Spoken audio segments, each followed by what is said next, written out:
आज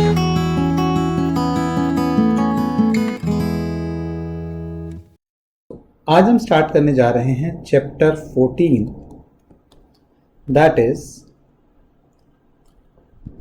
term structure of interest rates.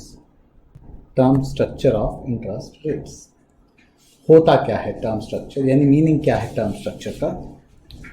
देखो, आपने अभी तक जो पढ़ा है हमेशा कि कोई 1 साल के लिए इन्वेस्ट करे, 2 साल के लिए इन्वेस्ट करे, 5 साल के लिए इन्वेस्ट करे, जितने मर्जी साल के लिए इन्वेस्ट करे, रेट ऑफ इंटरेस्ट एक दिया होता है, वही रेट ऑफ इंटरेस्ट उसका पूरे टेन्योर के लिए एप्लीकेबल होता है। ठीक है, यहाँ पर आपने एक चीज़ ऑब्जर्व की हो, अगर बैंक में आप जाओ तो आपने बैंक में अक्सर देखा होगा कि जहाँ पर एफडी के रेट ऑफ इंटरेस्ट का बोर्ड लगा होता है ना, वहाँ पर कुछ ऐसा लिखा होता है, अप टू 15 डेज की एफडी। आप बोलोगे 15 दिन की एफडी कौन कराता है, करवाते हैं लोग। ठीक है, अप टू 15 डेज इतना, 45 डेज की एफडी के इतने, 91 डेज के एफडी के इतने, 180 डेज की एफडी के इतने, 1 साल से अप टू 2 साल तक के लिए इतना, 2 साल से 5 साल के लिए इतना। यानी कि जैसे जैसे टेन्योर ऑफ डिपॉजिट जो है डिफरेंट होता जाता है, वैसे वैसे वो रेट ऑफ इंटरेस्ट भी अलग अलग करते जाते हैं। यानी कि रेट ऑफ इंटरेस्ट अगर टेन्योर बढ़ रहा है तो देयर आर 2 पॉसिबिलिटीज कि हो सकता है वो लॉन्ग टर्म के लिए आपको ज़्यादा इंटरेस्ट प्रोवाइड करने को तैयार हो जाए, जबकि शॉर्ट टर्म के लिए वो आपको कम पर एनम रेट ऑफ इंटरेस्ट दे रहे हैं। उल्टा भी हो सकता है कि शॉर्ट टर्म अगर बैंक को ये लगता है ना कि फ्यूचर में इंटरेस्ट रेट बढ़ने वाले हैं, तो वो अभी जो है आपसे ज़्यादा टाइम के लिए पैसा लेना चाहेगा ताकि उनको फ्यूचर में जो है ज़्यादा रेट ऑफ इंटरेस्ट ना देना पड़े। तो अभी वो क्या करेंगे, वो अभी के लिए वो ज़्यादा रेट ऑफ इंटरेस्ट ऑफर कर देंगे क्योंकि उनको पता है अगले साल बढ़ ही जाएगा। ठीक है, उल्टा भी हो सकता है, अगर वो एक्सपेक्ट कर रहे हैं कि फ्यूचर में इंटरेस्ट रेट गिरने वाले हैं तो आज वो 5 साल की एफडी पे हायर रेट ऑफ इंटरेस्ट नहीं ऑफर करेंगे क्योंकि उनको पता है कि हमने तो अगर दे दिया, एक बार ऑफर कर दिया, तो ये तो इसको 5 साल तक हमें इंटरेस्ट रेट वही का वही देना पड़ेगा। ये नहीं होगा कि कल को इंटरेस्ट रेट गिर जाएगा तो कस्टमर मान जाएगा जी मुझे कम रेट ऑफ इंटरेस्ट दे दो आप। ठीक है, सो इसलिए बैंक जो है उसके अकॉर्डिंग, टेन्योर के अकॉर्डिंग जो है डिफरेंट इंटरेस्ट रेट जो है आपको ऑफर कर रहा होता है। ठीक है, इसके अंदर सबसे पहली जो टर्म आती है वो आती है discrete time spot rates of interest. Discrete time spot rate of interest, इसको हम स्मॉल YT से डिनोट करते हैं। Discrete time spot rate of interest होता क्या है? ठीक है, discrete time spot rate of interest होता क्या है? अगर बुक की डेफिनेशन के अकॉर्डिंग चलें, it is the yield on, it is a yield on a unit zero coupon bond. यानी 1 रुपए वाले बॉन्ड का अगर जीरो कूपन बॉन्ड है जिसमें 1 रुपया N ईयर के बाद या T ईयर के बाद मिलना है, ये आज की डेट में आपको कितने में अवेलेबल होगा? V∞। बट जिस रेट ऑफ, आज का प्राइस पता होगा हमें, आज का प्राइस हमें पता है, तो P = VT, जिस रेट ऑफ इंटरेस्ट पे ये मिल रहा होगा ना, उसको हम T ईयर का discrete time spot rate of interest कहेंगे। दोबारा बोलता हूं, आज के बॉन्ड का प्राइस पता है, 1 रुपये वाला बॉन्ड है, T ईयर के बाद उसके पैसे हमें 1 रुपये वापस मिलने वाला है। तो आज का प्राइस उस 1 रुपये की जो वैल्यू हमें रिडम्पशन पे वापस मिलनी है, वो किस रेट ऑफ इंटरेस्ट पे रिलेट कर रहा है आज का प्राइस उस वैल्यू के साथ, उस रेट ऑफ इंटरेस्ट को हम स्पॉट रेट ऑफ इंटरेस्ट बोलते हैं या discrete time spot rate of interest बोलते हैं। ठीक है, it is a yield on a unit zero coupon bond. यानी 1 रुपये वाले बॉन्ड पे आज की रेट के प्राइस के हिसाब से आपको कितनी यील्ड मिल रही है, उसको हम discrete time spot rate of interest कहते हैं। ठीक है, यानी कि नॉर्मली हमने ये पढ़ा था, अगर 2 साल बाद 1 रुपया मिलना है तो आज उसका price V∞ eight the rate of I हो जाता था। 5 साल बाद मिलना है तो उसका V∞ eight the rate of I हो जाता था, क्योंकि तब हमने ये नहीं पढ़ा था कि टेन्योर में चेंज के अकॉर्डिंग आपका रेट ऑफ इंटरेस्ट जो है चेंज होता चला जाएगा, हमने ये नहीं पढ़ा था। तो अब हम ये क्या कह रहे हैं कि अगर हमें 1 साल वाले बॉन्ड का 1 रुपये वाला है तो उसका आज का जो प्राइस होगा वो होगा v⁻1 eight the rate of y1। ठीक है, मैं i1 नहीं लिख रहा, y1 बोलते हैं इसको। 2 साल वाला बॉन्ड है, 1 रुपया रिडम्पशन पे मिलना है, तो 2 साल वाले बॉन्ड का प्राइस होगा v⁻2 but not at the rate of y1, eight the rate of y2। यानी दोनों के दोनों साल, ऐसा नहीं कि पहले साल y1 मिलेगा दूसरे साल y2 मिलेगा, दोनों के दोनों साल हमें y2 रेट ऑफ इंटरेस्ट मिल रहा होगा। यानी कि अगर टी ईयर वाला 1 रुपये वाला बॉन्ड है तो आज की डेट में उसका जो प्राइस होगा v⁻t eight the rate of yt होगा, या मैं अगर कहूं तो 1 + yt raise to power -t होगा, या ये भी कह सकते हैं। ठीक है, तो ये हमारे पास एक रिलेशनशिप आ गई कि pt is equal to 1/1 + yt raise to power t होता है। ठीक है, इसको हम एक एग्जाम्पल से समझते हैं। जैसे ये देखो, the price for 0 coupon bond of various terms are as follows. 1 year का bond 92%। What is the meaning of pound 92%? इसका मतलब होता है कि 1 रुपये वाला बॉन्ड है, अगर फेस वैल्यू उसकी 1 रुपये है या 1 पाउंड है तो आज 0.92 पाउंड पे अवेलेबल है। अगर 100 रुपये वाला है तो 92 रुपीज़ पे अवेलेबल है। ठीक है, मतलब पाउंड की मैं बात कर रहा हूँ। अगर 100 पाउंड का है तो 92 पाउंड्स पे अवेलेबल है। 1000 पाउंड्स का है तो उसके 92% यानी कि 920 पाउंड्स पे अवेलेबल है। Where pound x% means pound x पर 100 नॉमिनल, कि पर 100 के ऊपर वो कितने का अवेलेबल है। Calculate the spot rate for these terms. तो जैसे मान लो मैं 5 साल वाले की बात करूं तो मुझे P5 दिया हुआ है 72% पे। इसका मतलब P5 is equal to 1/1 + y5 raise to power 5 is equal to 0.72। ठीक है, अगर 100 इधर मैं 100 रुपये वाला लेता तो मुझे क्या करना पड़ता, ऊपर 100 रुपये प्राइस लेना पड़ता, ऊपर 1 की बजाय मुझे 100 रुपये प्राइस लेना पड़ता, और 100 रुपये प्राइस लेके मैं 72 के इक्वेट भी कर सकता हूं। बट मैंने तो डेफिनेशन जो बताई है वो क्या बताई है, it is the yield on a unit 0 coupon bond, यानी कि 1 रुपये वाले बॉन्ड की बात कर रहे हैं। तो 1/1 + y5 रेज़ टू पावर 5 को 0.72 के इक्वेट किया, तो 1/0.72 1 divide by 0.72 raise to power 1/5 -1 किया, इंटू 100 कर लिया मैंने परसेंटेज में बनाने के लिए। तो y5 की वैल्यू आ रही है 6.79%, यानी कि 5 ईयर बॉन्ड की जो यील्ड है दैट इज 6.79% आ रही है। इसके जो बाकी पार्ट्स हैं y1, y10, y15, ये आप खुद कैलकुलेट कर सकते हैं। ठीक है, ये तो हो गई कैटेगरी 1 कि जिसमें हमें प्राइस दिया हो उससे हमें यील्ड कैलकुलेट करना हो, या यील्ड दिया हो और उससे हमें प्राइस कैलकुलेट करना हो। ठीक है, कुछ भी हो सकता है, यील्ड दिया हो उससे प्राइस भी कैलकुलेट करने को कह सकते हैं, और प्राइस दिया हो उससे यील्ड कैलकुलेट करने को भी कह सकते हैं। चलिए नेक्स्ट आ जाते हैं। नेक्स्ट आते हैं, अगर हमें बॉन्ड का प्राइस निकालना हो to find the price of a bond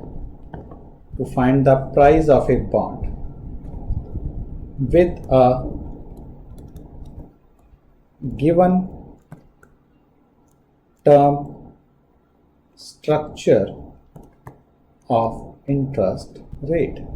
अब यहां जो बॉन्ड की बात हो रही है ना, यहां पर मैं लिख देता हूं price of A coupon paying bond. ध्यान रहे कि प्राइस तो मैं कूपन पेइंग बॉन्ड का निकाल रहा हूं, बट हम जो टर्म स्ट्रक्चर के जो स्पॉट रेट्स होते हैं, जैसे term structure of interest rate इस तरह से दिए होते हैं ना, जैसे मान लो ये दिया आपको 7%, 7.5%, इसका मतलब ये y1 है, ये y2 है, इस तरह से आपको दिए हो सकते हैं।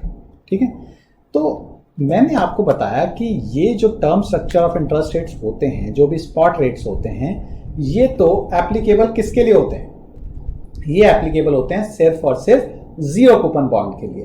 बट मुझे प्राइस किसका निकालना है, कूपन पेइंग बॉन्ड का। तो term structure of interest rate यानी कि स्पॉट रेट्स को इस्तेमाल करके मैं कूपन पेइंग बॉन्ड का प्राइस कैसे कैलकुलेट करूँगा। ठीक है, चलिए देखते हैं। जैसे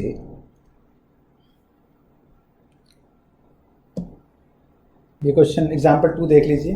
calculate the price of A 5-year fixed interest security redeemable at par with 7% annual coupons if the annual term structure is of interest rate is इतना। ठीक है, 5 साल का चाहिए, तो इसके बाद वाले रेट ऑफ इंटरेस्ट की तो हमें जरूरत भी नहीं है। चलो मान लेते हैं कि इसकी फेस वैल्यू 100 है। आप बोलो 100 को मान लो, 1 रुपये मान लो यार, जो मानना है मान लो, मुझे कोई फर्क नहीं पड़ता। आप 1000 मान लो, 100 मान लो, 10 मान लो, मैंने 100 मान लिया for the sake of simplicity. तो अब कूपन कितने का है? 7% का। इसका मतलब हर साल मुझे 7 रुपए आएंगे, पहले साल, दूसरे साल, तीसरे साल, चौथे साल एंड 5वें साल 7 रुपए आएंगे। और 5वें साल में 100 रुपया, क्योंकि रिडीमेबल एट पार है, फेस वैल्यू 100 है, तो 5वें साल में 100 + 7 आ जाएंगे, हमारे पास 107 रुपए आ जाएंगे। ठीक है, अब मुझे इसका प्राइस निकालना है। देखो नॉर्मली हम क्या करते थे, नॉर्मली हम कैसे प्राइस निकालते थे? अगर बॉन्ड है जो 7 रुपए का आपको डिविडेंड दे रहा है हर साल, तो 7 × A5 + 100 × V5 कर लेते थे eight the rate of I, तो इससे हमारा प्राइस निकल आता था। बट ये तो तभी पॉसिबल है जब आपका पांचों के पांचों साल इंटरेस्ट रेट एक ही एप्लीकेबल हो। ठीक है, आप बोलोगे कोई बात नहीं, ये 5 साल का 9% दिया तो हुआ है, ये 9% 5 ईयर के लिए एप्लीकेबल है? नहीं, 9% जो एप्लीकेबल है ये 5वें साल के कैश फ्लो के लिए है, यानी कि ये 5 साल वाले 0 कूपन बॉन्ड के लिए एप्लीकेबल रेट ऑफ इंटरेस्ट है। 5 साल के लिए एप्लीकेबल नहीं है, सिर्फ 5 साल के बाद अगर कोई कैश फ्लो हो रहा है तो उसके लिए 5 साल के लिए एप्लीकेबल है। जो 1 साल बाद कैश फ्लो होना है उसके लिए एप्लीकेबल नहीं है, 2 साल वाले के लिए ये एप्लीकेबल नहीं है, सिर्फ 5वें साल के कैश के फ्लो के लिए ये एप्लीकेबल है। तो हम क्या करें, क्योंकि ये तो सिर्फ और सिर्फ जो स्पॉट रेट्स होते हैं इनका इस्तेमाल हम सिर्फ और सिर्फ 0 कूपन बॉन्ड का प्राइस निकालने के लिए कर सकते हैं, बट हमें इसकी हेल्प से कूपन पेइंग बॉन्ड का प्राइस कैलकुलेट करना है। तो हम क्या करें? देखो, जैसे मैंने कहा कि ये एक कूपन पेइंग बॉन्ड है जिसकी हमें प्राइसिंग करनी है, बट कूपन पेइंग बॉन्ड के लिए हम term structure of interest rate में जो गिवन रेट ऑफ इंटरेस्ट हैं which are discrete time spot rates, उनका इस्तेमाल नहीं कर सकते, क्योंकि उनका इस्तेमाल सिर्फ और सिर्फ किसके लिए हो सकता है? उनका इस्तेमाल हो सकता है 0 कूपन बॉन्ड का प्राइस निकालने के लिए। तो मैं क्या करता हूं, मैं इस 5 ईयर के कूपन पेइंग बॉन्ड को, 5 ईयर के कूपन पेइंग बॉन्ड को मैं मान लेता हूं कि ये एक बॉन्ड नहीं है, ये 5 बॉन्ड्स हैं।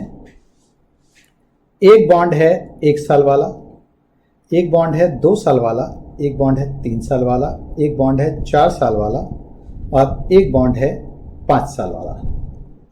ये 7 रुपये फेस वैल्यू का है, ये भी 7 रुपये फेस वैल्यू का, ये 7 रुपये फेस वैल्यू का, ये भी 7 रुपये फेस वैल्यू का, ये 107 रुपये फेस वैल्यू का है। ठीक है, 5 बॉन्ड्स हैं। चलिए, एक बॉन्ड ए मान लेता हूं, एक को मैं बॉन्ड बी मान लेता हूं, एक को मैं बॉन्ड सी मान लेता हूं, एक को डी मान लेता हूं और एक को ई मान लेता हूं। ठीक है, सो जैसे विकास आपने मुझसे पूछा कि सर मुझे ना 7 रुपये, मैं आपको 1 साल के बाद 7 रुपये दे दूंगा, आप मुझे आज कुछ पैसे दे दो। मैंने बोला ठीक है, 1 साल के लिए एप्लीकेबल रेट क्या है? 8%। मैंने बोला मैं तुम्हें 7V⁴ at the rate of 8% देने को तैयार हूं, तो मैंने तुम्हें आज इतने पैसे दे दिए। फिर दूसरा, शिवानी आपने कहा कि सर मैं आपको 2 साल बाद 7 रुपये दे दूंगी, आप मुझे कुछ पैसे दे दो। मैंने देखा मैं आपको 7V² दे सकता हूँ, बट फिर मैंने वहां देखा कि 2 साल के लिए एप्लीकेबल रेट ऑफ इंटरेस्ट कौन सा है जो 2 साल बाद मुझे पैसे दे, उसके लिए मुझे कितना रेट ऑफ इंटरेस्ट चाहिए? 8.25% चाहिए। फिर साक्षी आपने कहा, तो मैंने कहा 7V³ at the rate of 8.5%, then 7V⁴ at the rate of 8.75%। And Garima आपने बोला सर ये क्या छोटे छोटे 7 रुपये बांट रहे हो आप? ठीक है। 7-7 रुपये क्या इकट्ठे करने हैं आपने? मैं आपको 5 साल बाद 107 रुपये दूंगी। आप मुझे कितने पैसे दोगे? मैंने हिसाब लगाया कि 5 साल के लिए एप्लीकेबल रेट 9% है। अब मैं इन 5 अलग अलग लोगों को इतने इतने पैसे देता हूं, तो मुझे 1 साल बाद 7 रुपये, 2 साल बाद 7 रुपये, 3 साल के बाद 7 रुपये, 4 साल के बाद 7 रुपये एंड 5 साल के बाद 107 रुपये वापस मिलेंगे, ठीक है। एंड गोयल साहब, आप आते हैं, आप कहते हैं कि सर ये क्या, ये छोटे छोटे 5-5 लोगों से क्यों मत्था लगा रहे हो आप सारे के सारे पैसे, जो इन 5 को आपने पैसे देना, सारे के सारे पैसे आप मुझे दे दो। मैंने इनको P1 plus P2 plus P3 plus P4 plus P5 सारे पैसे उठा के इसको दे दिए। अब ये मुझे कहता है सर 1 साल बाद जो 7 रुपये आपने फर्स्ट से लेने थे ना, वो भी मैं दूंगा आपको। जो 2 साल बाद आपने 7 रुपये लेने थे वो भी मैं दूंगा, 3 साल बाद वाले 7 रुपये मैं दूंगा, 4 साल बाद वाले भी 7 रुपये मैं दूंगा, और 5 साल के बाद जो 107 रुपये मिलने हैं वो भी मैं ही दूंगा आपको, ठीक है। तो मैंने सारे के सारे पैसे उठा के इसको दे दिए कि 5 लोगों से मत्था कपाई करने की बजाय 1 से मत्था कपाई करनी पड़ेगी। ऑब्वियस बात है, रिस्क ज़्यादा है इसके अंदर, क्योंकि वहाँ पर 5 में से कोई एक आधा डूबेगा, यहाँ तो हो सकता है ये डूबा तो मेरा सब कुछ डूब जाएगा। चलो कोई बात नहीं, मैं उस चीज़ को नहीं अभी एक्सप्लेन कर रहा, रिस्क की हम बात अभी नहीं कर रहे, मान रहे हैं कि हाँ जी पक्का पैसे मिलेंगे। तो बॉन्ड भी मुझे क्या प्रॉमिस कर रहा है? जो कूपन पेइंग बॉन्ड है वो मुझे क्या प्रॉमिस कर रहा है कि वो मुझे 1 साल बाद 7 रुपये देगा, 2 साल बाद 7 देगा, 3 साल बाद 7 देगा, 4 साल बाद 7 देगा, 5 साल के बाद 107 देगा। तो मैं बॉन्ड के खरीदने के लिए भी तो इतना प्राइस पे करने को तैयार हो जाऊंगा ना, ठीक है। सो कूपन पेइंग बॉन्ड का प्राइस निकालने के लिए आप क्या करते हैं, आप ये देखते हैं कि किस किस टाइम पर कौन कौन सा कैश फ्लो हो रहा है। उस टाइम पर हुए कैश फ्लो की आप प्रेजेंट वैल्यू निकालते हैं, किस रेट पे, जो उतने टेन्योर के लिए applicable discrete time spot rate होता है, ठीक है। और उसके बाद उन सबको, जब सारे के सारे कैश फ्लोज की प्रेजेंट वैल्यू को हम सम अप कर लेते हैं, तो हमें मिलता है क्या? हमें मिलता है बॉन्ड का प्राइस। जैसे इस केस में बॉन्ड का जो प्राइस होगा वो होगा 7v⁴ at the rate of 8%, 7v⁴ at the rate of 8.25%, 7v⁴ at the rate of 8.5%, plus 7v⁴ at the rate of 8.75%, plus 107v⁴ eight the rate of 9%। इन सारी values को calculate करके सम कर देंगे तो ये इस बॉन्ड का प्राइस निकल आएगा, ठीक है। तो मालूम चल गया किस तरह से बॉन्ड का प्राइस निकालते हैं। चलिए नेक्स्ट आ जाओ। तो हमने क्या कर लिया कि जो पहला कैश फ्लो हो रहा है, वन टाइम पे कैश फ्लो हो रहा है, उसको v⁴ eight the rate of y1 कर दिया। जो दूसरा कैश फ्लो हो रहा है उसको v⁴ किया but at the rate of y2 कर दिया। जो तीसरा कैश फ्लो हो रहा है v⁴ किया eight the rate of y3 कर दिया, एंड सो ऑन। और रिडम्पशन सपोज n ईयर पे है, तो रिडम्पशन जो है nth ईयर पे हमारा Cn भी हुआ होगा, v⁴n eight the rate of yn भी किया, प्लस रिडम्पशन जो मिलना है v⁴n eight the rate of yn। यानी हर कैश फ्लो को जिस टाइम पे वो हो रहा है उसके लिए जो एप्लीकेबल रेट ऑफ इंटरेस्ट है उसके हिसाब से उसकी डिस्काउंटिंग कर देंगे एंड सबको सम कर देंगे, सारे के सारे कैश फ्लो जो उस बॉन्ड के साथ एसोसिएटेड है, तो हमारा बॉन्ड का प्राइस निकल जाएगा। चलिए नेक्स्ट कैटेगरी आती है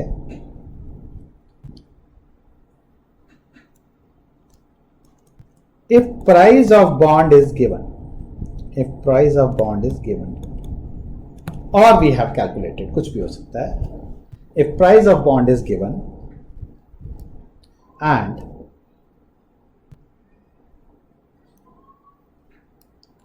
the question is to find gross redemption yield. Question is to find gross redemption yield.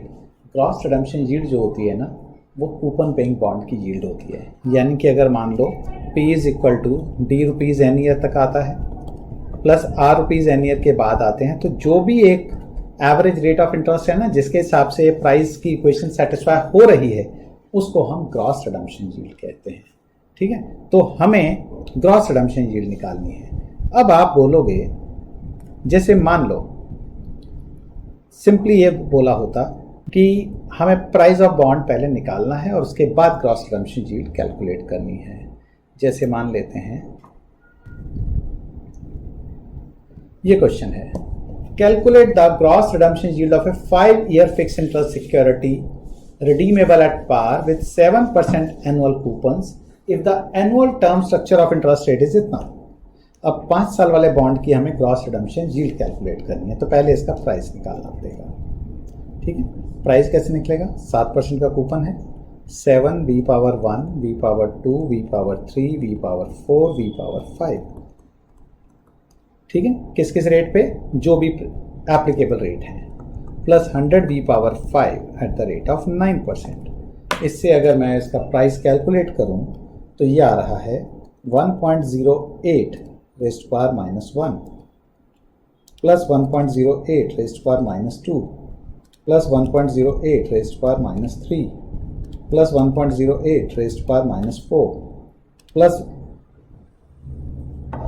अगर मैं इसका प्राइस कैलकुलेट करूं तो यह आएगा 1.08 raised power minus 1 plus 1.0825 raised power minus 2 plus 1.085 raised power minus 3 plus 1.0875 raised power minus 4 plus 1.09 raised power minus 5 multiplied by 7। तो ये आ गया हमारा कूपन वाला part. 100 v power 5 eight the rate of 9%, यह आ गया 64.993। इसमें 27.4897 ऐड कर दूं तो बॉन्ड का प्राइस आ गया 92.4828। ठीक है, या 92.48 ही लिख लेते हैं। अब ये बॉन्ड इतने का बिका होगा। अब इस बॉन्ड पर ग्रॉस रिडम्पशन यील्ड कितनी आई? तो 92.48 इज इक्वल टू 7 रुपये आए 5 साल तक, 100 रुपये 5 साल के बाद वापस आए एट द रेट ऑफ आई। तो कुछ याद आया? Linear interpolation. ठीक है, तो आपने पहले प्राइस निकाला, अब इस प्राइस को जो नॉर्मली कूपन बैंक बॉन्ड का प्राइस का इक्वेशन होता है उसका इक्वेट करके आपको आई की वैल्यू कैलकुलेट करनी है। ठीक है जी। नेक्स्ट आते हैं हम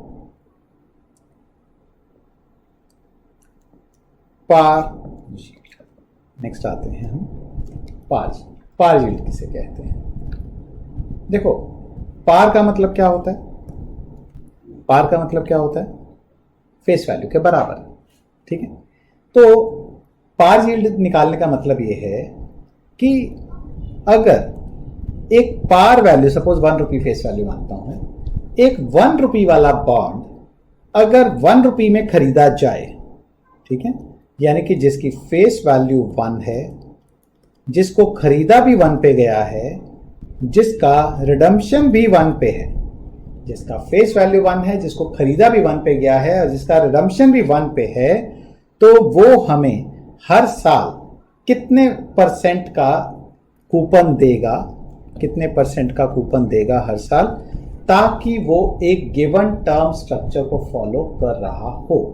यानी कि दोबारा बोलता हूं मैं, 1 रुपये वाला बॉन्ड हमने 1 रुपये में खरीदा, 1 रुपये रिडम्पशन है, हर साल कितना कूपन आए ताकि वो उस टर्म स्ट्रक्चर को भी सेटिस्फाई कर रहा हो। ठीक है, इसको हम YCN से डिनोट करते हैं। YCN is N year par yield. YCN is N year par yield. तो देखो क्या करते हैं, जैसे मुझसे मांगा गया है calculate the 5-year par yield if the annual term structure of interest rate is इतना इतना। 5 साल की पार यील्ड चाहिए, तो 5 साल की पार यील्ड को मैंने YC5 मान लिया। तो मैं जानना चाहता हूं कि 1 रुपये वाला बॉन्ड था, 1 रुपये में रिडम्पशन है, 1 रुपये में खरीदा है, 5 साल तक मुझे कितने का कूपन आए? तो मुझे हर साल सपोज YC5 का कूपन आता है, तो YC5 को हम कहेंगे 5 ईयर की पार येल्ड। तो हम क्या चाहते हैं? YC5 V⁻1 at the rate of 8%, V⁻2 at the rate of 8.25%, V⁻3 at the rate of 8.5%, V⁻4 at the rate of 8.75%, V⁻5 at the rate of 9%, plus क्योंकि ये 1 रुपये वाला बॉन्ड है तो 1V⁻5 at the rate of 9%। ये आ गया इस bond का प्राइस का इक्वेशन। हमने क्योंकि 1 रुपये में खरीदा था, क्योंकि पार यील्ड निकालनी है, तो 1 इज इक्वल टू ये हो गया। अब इसको सॉल्व करके पहले क्या करेंगे? V5 को इधर लाके माइनस कर देंगे, तो 1.09 रेज टू पावर -5, तो 1 में से 0.6499 माइनस कर दिया इज इक्वल टू YC5। बाकी सारे का सारा एक्सप्रेशन ये वाला सॉल्व हो जाएगा, ठीक है।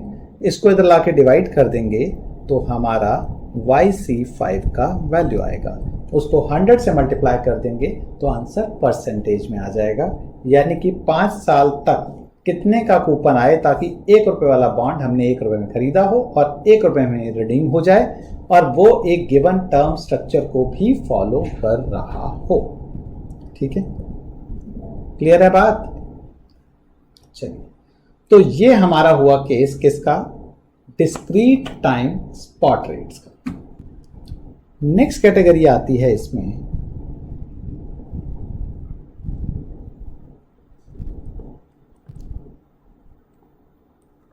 Discrete time forward rates. Discrete time forward rates ये क्या होते हैं? देखो, स्पॉट रेट में क्या था, मैंने कहा मैं आज इन्वेस्ट करूंगा, तो मुझे बोला कि कितने साल के लिए करोगे? मैंने बोला 5 साल के लिए। वो कहते हैं ठीक है, हम आपको Y5 ऑफर करते हैं। मैंने बोला 10 साल के लिए, कहते हैं Y10 ऑफर करते हैं। अब अगर मान लो बैंक में जाके मैं ये बोलूं, जी मैं आज से ना 5 साल के बाद आऊंगा और अगले 4 साल के लिए इन्वेस्ट करूंगा, तो बताओ रेट ऑफ इंटरेस्ट क्या दोगे? वो कहते हैं यार दिमाग मत खराब करो, जब आओगे तब देख लेंगे। ठीक है, अब मेरे को तो जवाब उन्होंने दे दिया ऐसा कि 5 साल के बाद मैं आऊँगा, 4 साल के लिए इन्वेस्ट करूँगा, तो मुझे बोल दिया जी हम आपको अभी नहीं बता सकते कि कितना रेट ऑफ इंटरेस्ट हम आपको ऑफर करेंगे। तो यही अगर अंबानी जी जाएं तो क्या उनको भी ये जवाब मिलेगा कि जी हमें नहीं पता हम आपको कितना दे सकते हैं? नहीं, उनको तो बताना पड़ेगा। क्यों? उन्होंने तो अपने प्रोजेक्ट को इवैल्यूएट करना है कि उन्होंने तो ये देखना ना कि जी 5 साल के बाद मेरे कैश फ्लोज आने शुरू होंगे, तो वो किस रेट पे जमा होंगे, किस रेट पे वो इन्वेस्ट होंगे, उसी के अकॉर्डिंग तो वो पता लगा सकते हैं कि ये प्रोजेक्ट जिस प्रोजेक्ट में वो इन्वेस्ट करने जा रहे हैं वो प्रोजेक्ट प्रॉफिटेबल होगा या नहीं होगा। ठीक है, तो उनको तो बताना पड़ेगा। तो फॉरवर्ड रेट्स क्या होते हैं कि आप कहते हैं जी हम आज बात कर रहे हैं कि हम टी टाइम पे इन्वेस्ट करने आएंगे। हम आज बात कर रहे हैं कि हम टी टाइम पे इन्वेस्ट करने आएंगे और T+R तक के लिए इन्वेस्ट करेंगे। स्पॉट रेट में 0 टाइम पे बात होती है और 0 टाइम पे ही इन्वेस्टमेंट हो जाती है। फॉरवर्ड रेट में 0 टाइम पे बात होती है कि हम टी टाइम पे इन्वेस्ट करेंगे और R पीरियड के लिए करेंगे। इसको हम स्मॉल FTR से डिनोट करते हैं। ठीक है, इसको हम स्मॉल FTR से डिनोट करते हैं। अब ये FTR यानी कि फॉरवर्ड रेट्स और स्पॉट रेट्स, इनके बीच में कैसा रिलेशनशिप होगा? इनके बीच में कैसा रिलेशनशिप होगा?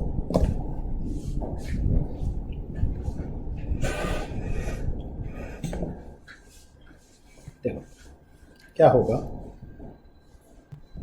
मान लो मैं ये कहता हूं, मैं अगर आज 0 से लेकर T तक के लिए 1 रुपया इन्वेस्ट करता, 0 पे बात करता और 0 पे ही इन्वेस्ट कर देता, तो मुझे क्या रेट ऑफ इंटरेस्ट ऑफर करते?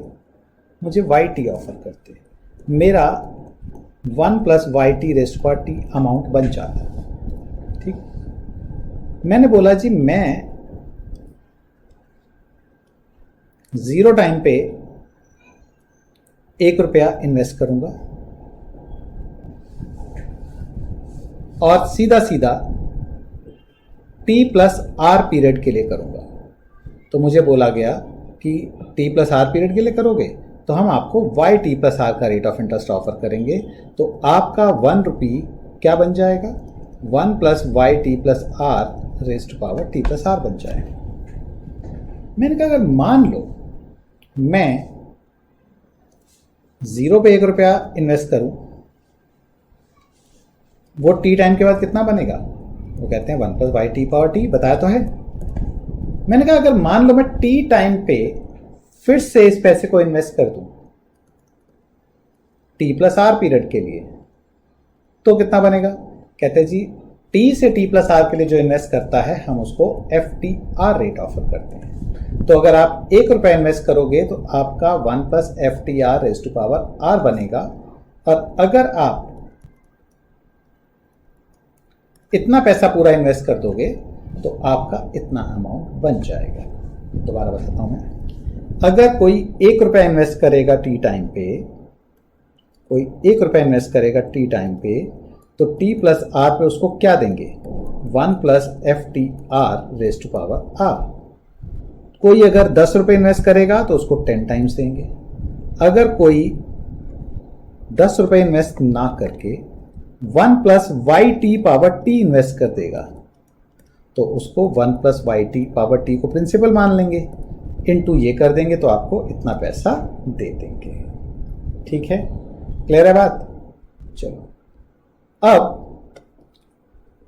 इसमें और इसमें आपको क्या डिफरेंस नजर आ रहा है? दोनों ही सिचुएशन में 0 टाइम पे ₹1 इन्वेस्ट हुआ है, दोनों ही सिचुएशन में T+R टाइम पे मुझे पैसा वापस चाहिए है। तो ये दोनों के दोनों अमाउंट जो होने चाहिए बराबर होने चाहिए।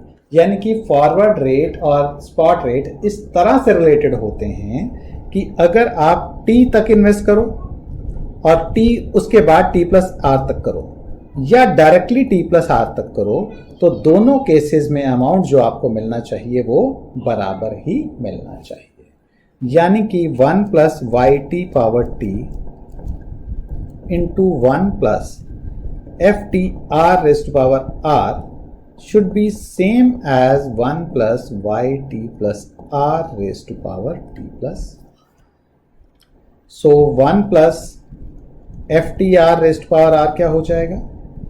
ये हो जाएगा 1 + YT+R raised to power T+R divided by 1 + YT raised to power T हो जाएगा। ठीक है, तो ये हमारे पास एक रिलेशनशिप आ गई फॉरवर्ड रेट्स और स्पॉट रेट। जैसे क्वेश्चन है, if the n year spot rate can be approximated by this function, यानी कि गिवन है कि yn जो है आपका 0.09 - 0.03 e raised to power -0.1 है। 1 year forward rate at time 8 यानी F81 चाहिए। 3 year forward rate at time 8 यानी F83 चाहिए। ये दो चीज़ें हमें कैलकुलेट करनी है। देखो F81 फॉर्मूला क्या है?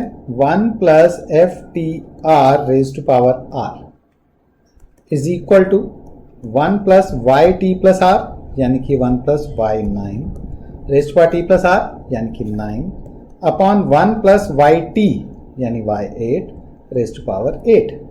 ठीक है, यही है फॉर्मूला। चलिए, अब आप Y9 निकालना है, तो Y9 निकालने के लिए 0.09 minus 0.03 e raised to power -0.1 into 9 हो जाएगा कैलकुलेट।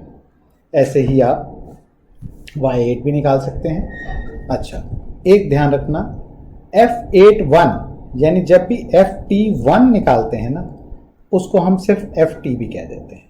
यानी कि अगर आपसे ये मांगा जाए ना कि F5 निकालो, तो इसका मतलब है कि F51 ही मांगा जा रहा है आपसे। ऐसे ही F83 निकालने के लिए 1 + F83 चाहिए रेज़्ड टू पावर 3। ठीक है, is equal to 1 plus y11 raised to power 11 divided by 1 plus y8 raised to power 8। अब y8 और y11 तो इससे निकाल लोगे रिलेशनशिप से, बस उसके अंदर वैल्यू डालनी है, आपका f83 का वैल्यू निकल जाएगा। ठीक है, तो ये हो गया हमारा discrete time forward rate of interest. अच्छा, इसको ना एक और तरीके से भी एक्सप्रेस कर सकते हैं। देखो कैसे, आपको याद है मैंने सबसे पहला जो फॉर्मूला बताया था वो बताया था P T is equal to 1/1 plus Y T raised power T होता है। तो पी टी प्लस आर क्या हो जाएगा, ये हो जाएगा 1 plus Y T plus R raised power T plus R. ठीक है, तो देखो ये पी टी प्लस आर का रेसिप्रोकल ही तो है और ये पी टी ही है, तो इसको मैं P T divided by P T plus R भी कह सकता हूँ। So 1 plus F T R raised power R is equal to P T upon P T plus R. So अगर आपको मान लो P5 दे दिया जाए, P5 इज 54% एंड P8 दे दिया जाए 42% और आपको बोला जाए F53 निकालो, तो आप निकाल सकते हैं कि 1 plus F53 raise to power 3 is equal to P5 divide by P8, that is 0.54 divide by 0.42। Solve करके F53 की वैल्यू निकल जाएगी, सिंपल। चलो।